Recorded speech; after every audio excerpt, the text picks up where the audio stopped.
الحمد لله نحمده ونستعينه ونستغفره ونؤمن به ونتوكل عليه ونعوذ بالله من شرور أنفسنا ومن سيئات أعمالنا من يهده الله فلا مضل له ومن يضلله فلا هادي له ونشهد أن لا إله إلا الله وحده لا شريك له ونشهد أن سيدنا وسندنا وحبيبنا ومولانا محمدا عبده ورسوله الذي أرسل إلى الناس كافة بشيرا ونذيرا وداعيا إلى الله بإذنه وسراجا منيرا أما بعد فقد قال الله تعالى في كلامه المجيد وفي فرقانه الحميد أعوذ بالله من الشيطان الرجيم بسم الله الرحمن الرحيم ومن أعرض عن ذكري فإن له معيشة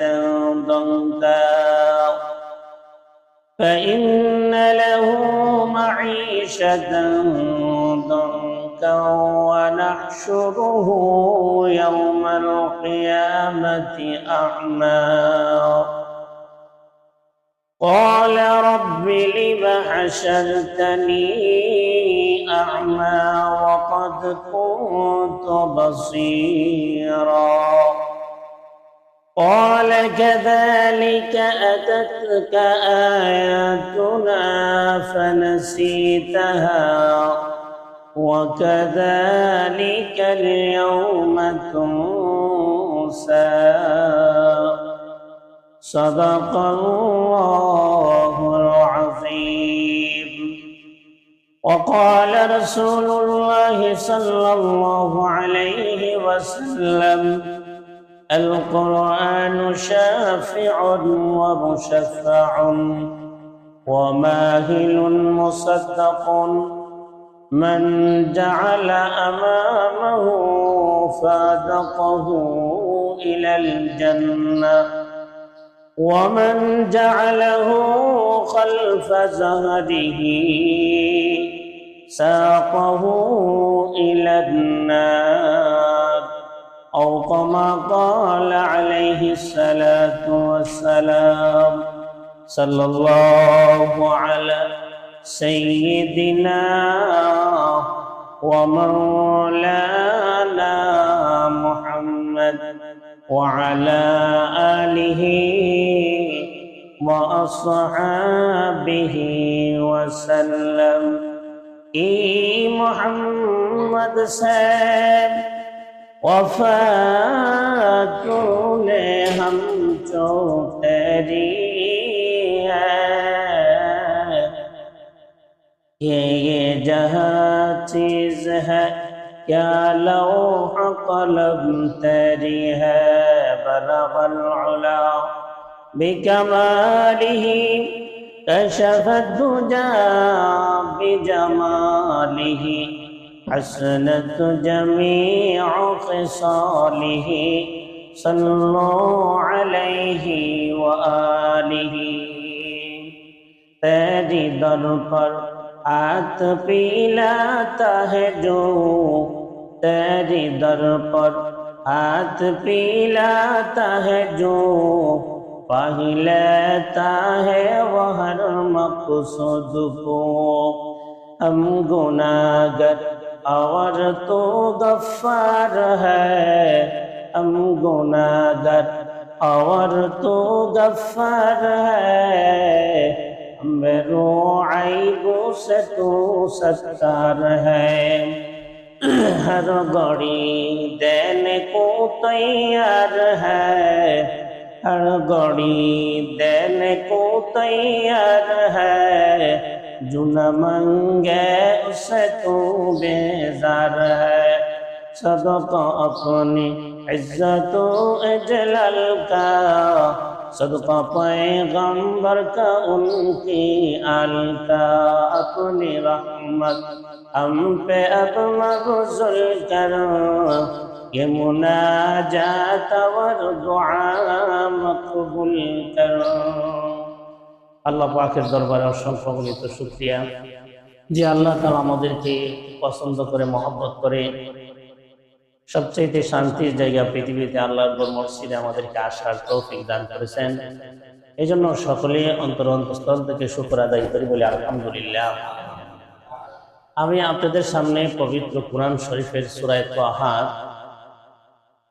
125 নম্বর এবং 24 নম্বর 26 নম্বর আয়াতে কারিমা তেলাওয়াত করেছি। আল্লাহ রাসূল অগণিত হাদিস থেকে বাইহাকি শরীফের একটি হাদিস এবং ইবনে মাজাহ শরীফে এই হাদিসটা বর্ণিত আছে। এই হাদিসটা আপনাদের সামনে তেলাওয়াত করেছি। এই আয়াত এবং হাদিসকে সামনে রেখে সংক্ষিপ্ত আকারে কিছু কথা বলার চেষ্টা করব। আল্লাহর জন্য আমাকে ইখলাস নিয়ে বলার, আপনারা যারা উপস্থিত আছেন সকলকে আমলের নিয়তে শ্রবণ করার তৌফিক দান করেন, বলে আমিন। আমার তেলাওয়াতকৃত আয়াত আল্লাহ রাব্বুল আলামিন কোরআন থেকে যারা মুখ ফিরিয়ে নিবে এবং কোরআনের প্রতি যারা উদাসীনতা প্রকাশ করবে, তাদের জিন্দেগি দুনিয়ার হায়াতে চলাফেরা তাদের জন্য কষ্টদায়ক হয়ে যাবে এবং কবরের ভিতরে তাদের জন্য ভয়ানক পরিণতি হবে। হাশরের ময়দানে যেদিন কায়েম হবে ওই দিন আল্লাহ তাআলা অন্ধ বানায় উঠাইবে। ওই অন্ধ লোকগুলো বলবে, হে রব, আমি তো দুনিয়াতে চোখ ছিল আমার, আমি তো চোখ দিয়ে সবকিছু দেখছি, আজকে আমাকে কেন অন্ধ বানাইলি? আল্লাহ তাআলা বলবেন, হে বান্দা, তোর কাছে আমার কোরআনের বাণী গেছিল, কোরআনের প্রতি তোর কোনো গুরুত্ব ছিল না, কোরআনকে তুই না দেখার মতন অন্ধ লোক যেমন ভাবে কোরআন শরীফ দেখতো না, তুই আমার কোরআন শরীফের বিধিবিধান কোরআনের তেলাওয়াত করতি না, আমার কোরআনকে ভুলে গিয়েছিলে, এই জন্য তোকে অন্ধ বানাইলাম। আর আজকের দিনে আমি আল্লাহ তাআলা তোর থেকে অন্ধ হয়ে গেলাম, অর্থাৎ তোর কোনো বিষয় আমি আল্লাহ তাআলা দেখতে চাই। অর্থাৎ আল্লাহ রাব্বুল আলামিন আপনি আমাকে ওই দিন চিনেও না চিনার বান ধরবে। কেন? দুনিয়াতে আল্লাহর কোরআনকে আমরা কি করি নাই? গ্রহণ করি নাই, কোরআনকে মানি নাই। এজন্য যে যত কোরআন থেকে উদাসীন থাকবে, পরকালে আল্লাহ তাআলা তার পরিণতি তত ভয়ানক হবে। হাদিস শরীফে আল্লাহ রাসূল বলছেন, আল কুরআনু শাফিউন, কোরআন শরীফ হাশরের দিন সুপারিশ করবে। আল কুরআনু শাফিউন মুশাফফাউন, কোরআন শরীফ হাশরের দিন আল্লাহর কাছে সুপারিশ করবে এবং তার সুপারিশ আল্লাহ তাআলা গ্রহণ করবেন। ওয়া মাহিলুন মুসাদ্দাকুন, আল্লাহ তাআলা ওই কোরআন, আল্লাহ তাআলার সঙ্গে এই কোরআনে বাক বিতণ্ড করবে, তর্ক করবে। যারা এই কোরআনের আমল করত, কোরআনের পক্ষে ছিল, কোরআনকে নিয়ে নিজের জীবন পরিচালনা করছে, তাদের পক্ষে কোরআন আল্লাহর সাথে বাক বিতণ্ড করবে। আল্লাহ তাআলা এই কোরআনের বাক বিতণ্ড মেনে নিয়ে কোরআনের আবদার গ্রহণ করবে। এরপরে আল্লাহ রাসূল বলেন, মান জাআলাহু আমামাহু ফাতাকাহু ইলাল জান্নাহ, যেই ব্যক্তি কোরআনের উপর আমল করবে, কোরআনকে সামনে রাখবে তার জীবন পরিচালনা করার ক্ষেত্রে, ওই কোরআন তাকে টেনে জান্নাতে নিয়ে যাবে। আর একটু জোরে কই, ওয়ান জাআলাহু খালফা যাহরিহি, যেই ব্যক্তি কোরআনের বিষয়বস্তুগুলোকে পিছনে রাখছে, কোরআনকে গুরুত্ব দেয় নাই, নিজের জীবনকে কোরআন অনুযায়ী পরিচালনা করে নাই, সাকাহু ইলান নার, কোরআন তাকে টেনে টেনে জাহান্নামে নিয়ে যাবে। নাউযুবিল্লাহ। তাহলে আমাদেরকে সর্বপ্রথম বুঝতে হবে কোরআন কেন নাজিল হয়েছে, আর এই কোরআনের পাওয়ার কি পরিমাণ। প্রত্যেকটা জিনিসের একটা পাওয়ার থাকে। আপনি যদি একটা ব্যাংকের চেকের মধ্যে আপনার সাইনটা দিয়ে দেন, ব্যাংকে যে কোনো লোক কাগজটা নিয়ে ধরাই দিলে টাকা দিতে বাধ্য নেই, টাকা দিতে বাধ্য। যদি এই কথা জিজ্ঞাসা করবেন আপনার স্যারের সাথে তো এই সাইনের মিল নাই, যিনি টাকা রেখে গেছে উনি তো আপনি না, এই কথা জিজ্ঞাসা করবেন, বলবে যে এই সাইন দেখার সাথে সাথে টাকা দিয়ে দিবে। তাহলে বোঝা গেল আপনার লেখাটার একটা কি আছে, পাওয়া আছে না নাই? হ্যাঁ, একটু জোরে কোন আসেনি নাই, পাওয়ার আছে না? তাহলে আল্লাহ তাআলার এই 30 পারা কোরআনের পাওয়ার কম না বেশি? অনেক বেশি। এই কোরআন আল্লাহ তাআলা বলেন এই কোরআন কেন নাজিল করলাম, কোরআনকে আগে সত্যায়িত করতেছে। যালিকাল কিতাবু লা রাইবা ফীহি,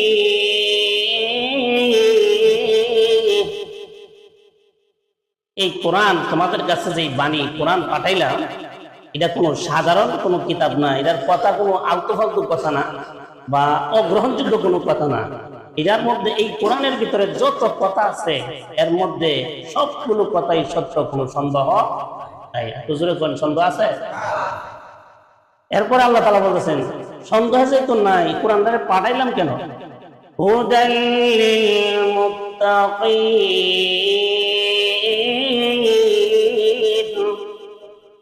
মুত্তাকিনদের হেদায়েতের জন্য। মুত্তাকি কাকে বলা হয়?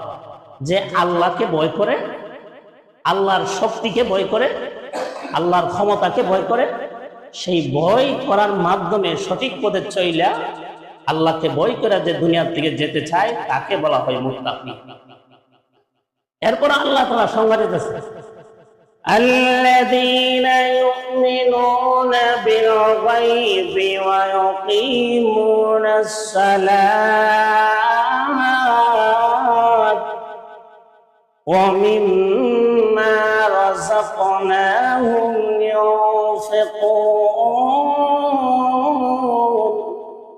আল্লাযীনা ইউমিনুনা বিল গায়ব, যেই সমস্ত জিনিস দেখে নাই। আমরা কি আল্লাহরে দেখছি? আল্লাহ যে আছে বিশ্বাস করিনি, এটার নাম ইউমিনুন বিল গায়ব। জান্নাত আছে, জাহান্নাম আছে, আমরা দেখছি কেউ? তাহলে বিশ্বাস করিনি। কিন্তু কাফেররা কি করে না? বিশ্বাস করে না। এই ধরনের প্রশ্নের সম্মুখীন আল্লাহ রাসূল হয়েছিলেন। কাফেররা বলতো যে আমরা তো জান্নাত দেখি নাই, জাহান্নাম দেখি নাই, কেমনে বিশ্বাস করব?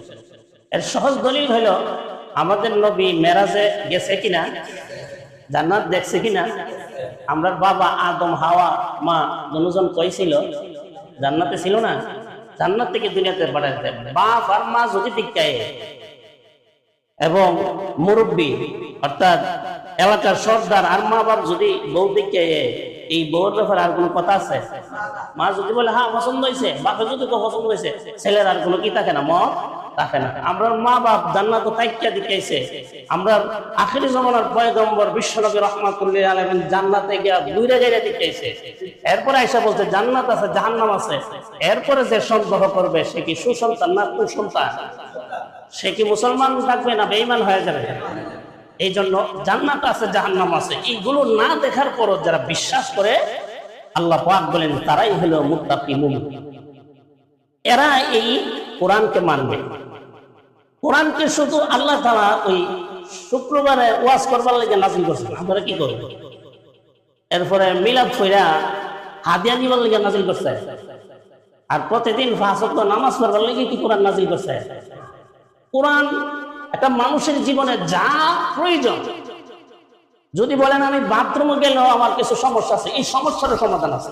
পাক ঘরে কি আপনার বিবি নাই, শ্বশুর বাড়ির কাছে বেড়াইতে, এখন পাক ঘরে কে পাক করবে? এই সমাধান স্বামীর ক্ষেত্রে আল্লাহ তাআলা কোরআনে দিয়ে রাখছে। তাহলে বুঝা গেল পাকঘর থেকে নিয়ে জন্মের পর থেকে নিয়ে কবর পর্যন্ত, পাকঘর থেকে নিয়ে সংসদ পর্যন্ত এবং অফিস আদালত থেকে নিয়ে বাথরুম পর্যন্ত সব জায়গায় কোরআনে কি দিয়ে রাখছে? সমাধান দিয়ে রাখছে। কি দিয়ে রাখছে? সমাধান দিয়ে রাখছে। কিন্তু আমরা শুধু নিজের দুনিয়াবি উন্নতি হইলে তাহলে কোরআনের কাছে ব্যবসা হইতেছে না, হুজুর একটা বড় করে একটা তাবিজ তুবিজ দিন না, লটকে রাখলে যেমন লড়লে চললে যেমন মানুষের মনটা লড়ে আমার দোকান হয় এমন আসেনি। এরপরে অসুস্থ হয়ে গেল, যখন দেখে ডাক্তার কবিরাজ আর কাজ হইতেছে না, তখন তো হুজুর এমন একটা সূরা আসেনি বা একটা আয়াত আসেনি, ফেরে ফেরে ফুদিয়া দিন না, ভালো করে দিন। এই সময় কোরআনের কাছে আছে। আল্লাহ পাক বলেন কোরআন সব কিছুর জন্য নাজিল হয়েছে। وَنُنَزِّلُ مِنَ الْقُرْآنِ مَا هُوَ شِفَاءٌ, এই কোরআনকে আমি নাজিল করছি যত রোগ আছে সব রোগের ঔষধ শিফার জন্য।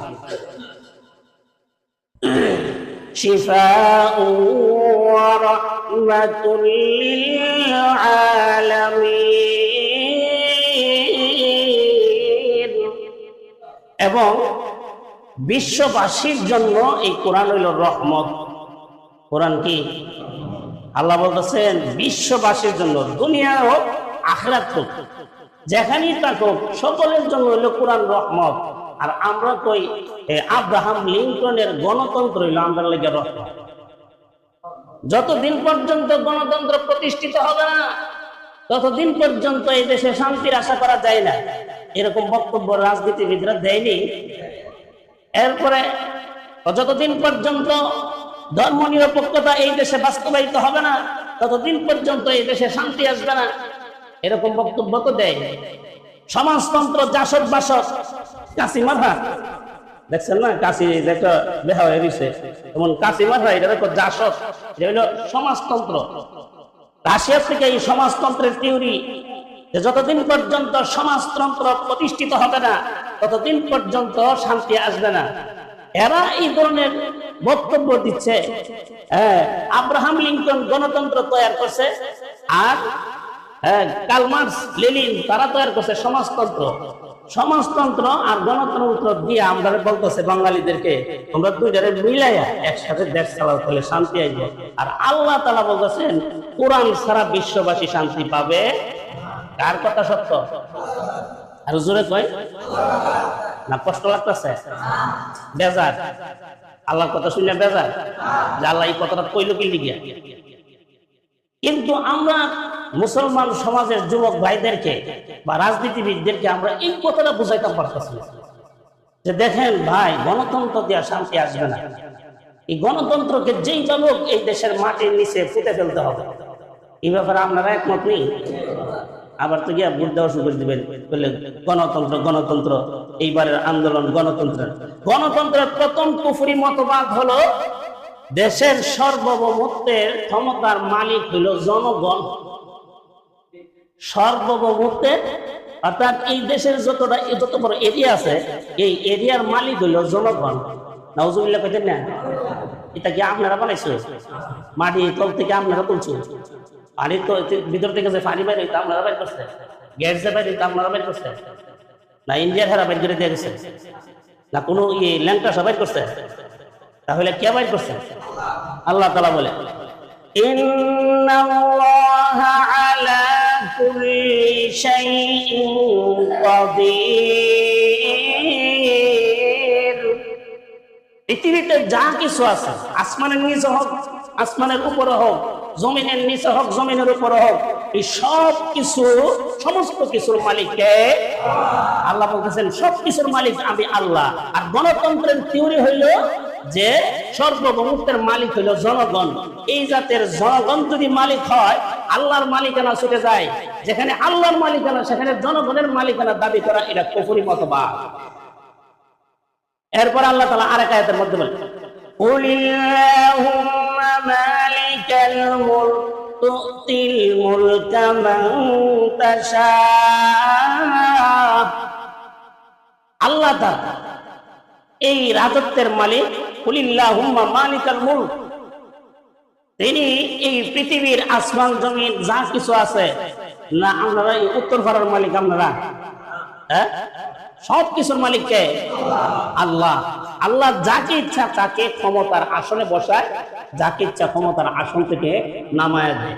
এখন ফেরাউন যদি ক্ষমতা দিয়া কয় আমার তো আল্লাহ বসাইছে, এই কথাটা কি মিথ্যা?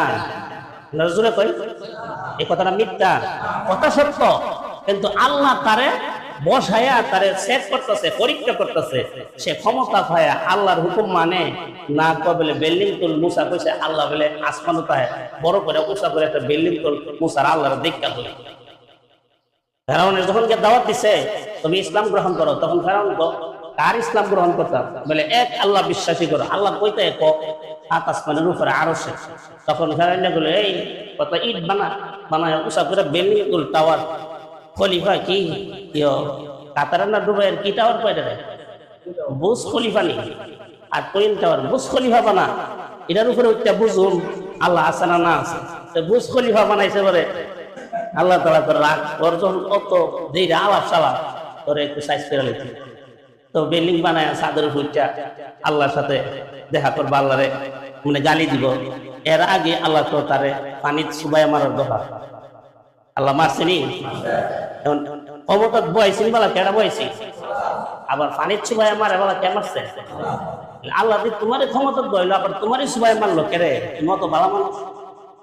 আমরা দেশে এক স্বৈরাচার আছি, উনিও ক্ষমতা বয়া কইছিল লাকুম দিন উকুমলিয়া দিন, যার যার ধর্ম যে যে পালন করো।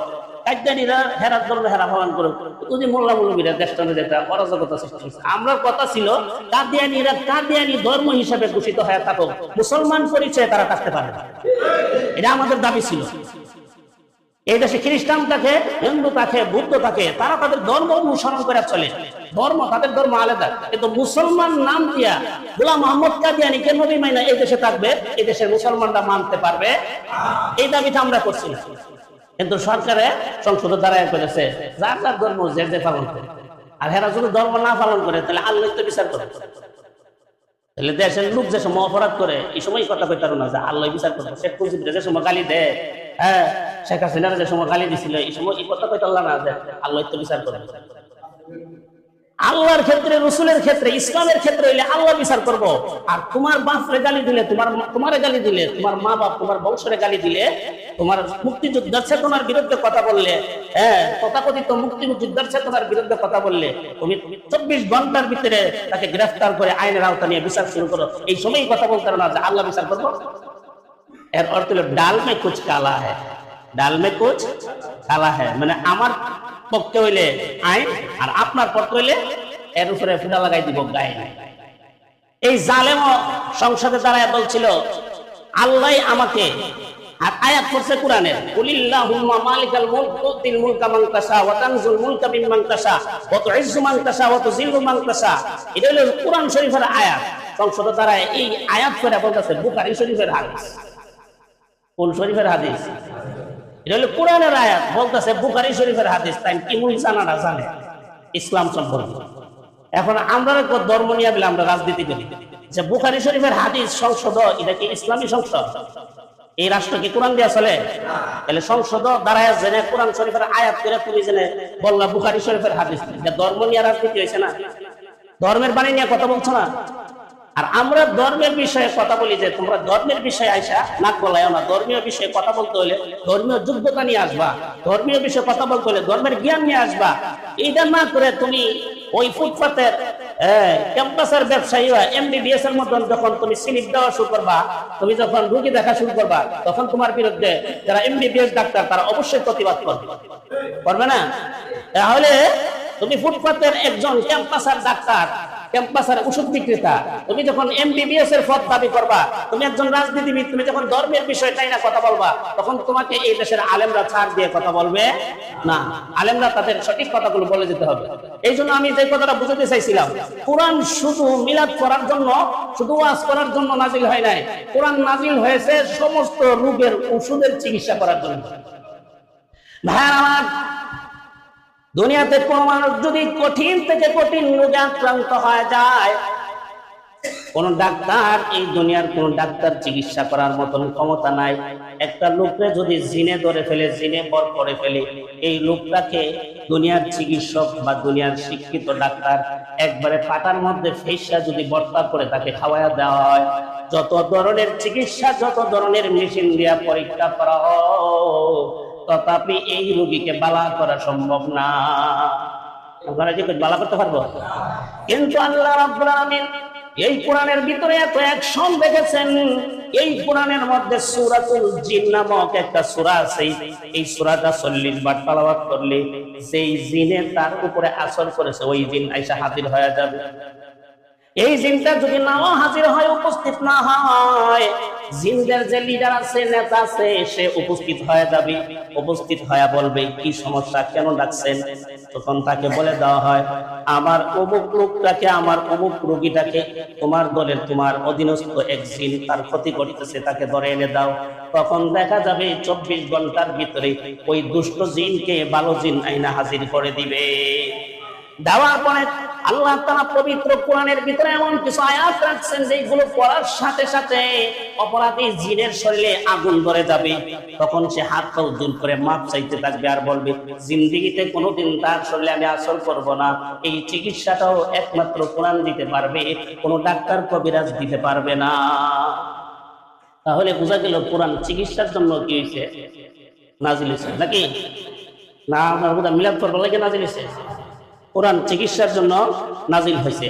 এইভাবে কোরআন রাষ্ট্র পরিচালনার জন্য নাজিল হয়েছে। এখন যদি আমরা রাষ্ট্র পরিচালনার কথা কই, বলে হুজুরা মানে দেশটা দল করবার একটা পথ করতেছে। আচ্ছা, হুজুরের সাথে এই মসজিদে চলতেছে, আমার দ্বারা চলতেছে না আপনার দ্বারা চলতেছে? আমার কথাটা বুঝেননি আপনারা? এই মসজিদটাতে চলতেছে, এমন হাজার হাজার লক্ষ লক্ষ মসজিদ এই দেশে আসেনি, মাদ্রাসা আসেনি, সব হুজুর হয়ে চালাইতেছে, আপনারাও চালাইতেছেন। আমরা তো নামাজ পড়াই, মাসে বেতন নেই বা আপনাদেরকে নিয়ে ওই চলি।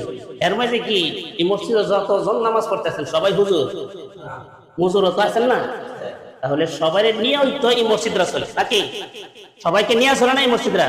ঠিক তেমনি ভাবে একটা রাষ্ট্র যখন মুসলিম রাষ্ট্র হবে, খেলাফত শাসন ব্যবস্থা হবে, তখন সমাজে যারা এখন সর্দার আছে এরা আরো ভালো উন্নত চরিত্রওয়ালা সর্দার হয়ে যাবে। যারা এখন রাষ্ট্রীয় বিভিন্ন দায়িত্ব পালন করতেছে, বিভিন্ন পদে আছে, তাদের চরিত্র আরো সুন্দর হয়ে যাবে। আলেমদের অধীনে থেকে যখন রাষ্ট্র পরিচালনা করবে, তখন এই রাষ্ট্রটা হবে সোনার বাংলা, তখন এই রাষ্ট্র হবে সোনার মানুষের বাংলা। তখন প্রত্যেক শ্রেণীর মানুষ কোরআনের বাণী অনুযায়ী যখন রাষ্ট্রের কাঠামো তৈরি হবে, সকলেই শান্তির ভিতরে চলে আসবে। অনেকে মনে করে যে হুজুররা ক্ষমতা গেলে আমরা কোনো চিন্তা করি না। আফগানিস্তান যে চালাইতেছে সব মোল্লারে চালাইতেছে, হ্যাঁ না? যারা সেনাবাহিনী আছে অধিকাংশ গাইরে আলেম, এরা কোনো আলেমই না। পুলিশ আছে সব গাইরে আলেম। এরপরে রাষ্ট্রে বড় বড় কাঠামোর মধ্যে দায়িত্বশীল আছে গাইরে আলেম, এরাই চালাইতেছে রাষ্ট্র। শুধু আলেমদের পরামর্শ নিয়ে রাষ্ট্র পরিচালনা করা, এই কথাটা আমরা আমাদের সমাজের যুবক ভাইদেরকে বুঝাইতে পারি না। ইসলামী রাষ্ট্র হইলে আপনাদেরও লাভ, আমাদেরও লাভ।